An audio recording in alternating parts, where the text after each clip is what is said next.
মাছটা এদিকে ভাজতে দিয়েছি, তার আগে কিন্তু মশলাটাও ভেজে রেখেছি। মশলার মধ্যে নিয়েছি জিরে, ধনে, শুকনো লঙ্কা, অল্প একটু মৌরি। আজকে পুরো প্রসেসটা দেখাচ্ছি না, আমার ইউটিউব চ্যানেলে কিন্তু দেওয়া রয়েছে, তার থেকে একটু অন্যরকম বানাচ্ছি। আমি অবশ্যই অন্য কোনো দিন তোমাদের সাথে পুরো রেসিপিটা শেয়ার করে দেবো। প্রথমেই তেলের মধ্যে জিরে, শুকনো লঙ্কা ফোড়ন দিয়ে আদা বাটাটা দিয়ে ভালো করে কিছুক্ষণ কাঁচা গন্ধ চলে যাওয়া অবধি ভেজে নিয়েছি। তারপর বেটে রাখা মশলাটা দিয়ে পরিমাণ মতো নুন হলুদ দিয়ে মশলাটা কিছুক্ষণ কষিয়েছি। বেশিক্ষণ কষানোর প্রয়োজন নেই, কারণ মশলাটা আগে থেকে ভাজা ছিল। তারপর ভেজে রাখা মাছগুলো দিয়ে মশলার সাথে আমি ভালো করে মিক্সড করে দেব। তারপর দিয়ে দেবো এখানে পরিমাণ মতো ঝোল। ঝোলের জন্য কিন্তু অবশ্যই এখানে গরম জল ব্যবহার করেছি।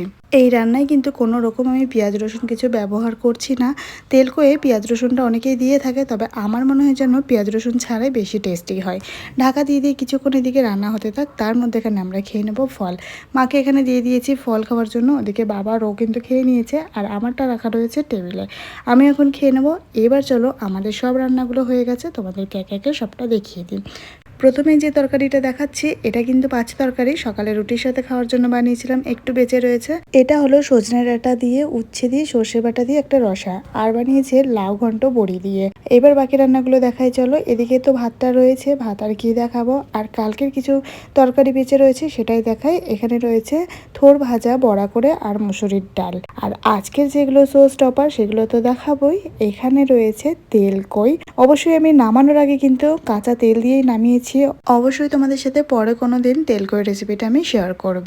আজকে কিন্তু 2 রকমের মাছের তরকারি ভীষণ টেস্টি হয়েছিল খেতে। এই যে এখানে রয়েছে বাম মাছের কষা। সবগুলো রান্নার মধ্যে তোমাদের পছন্দের কোনটা কমেন্টে জানিও, আর ভিডিওটা যদি ভালো লাগে একটা লাইক দিয়ে আমার সাথে থেকো।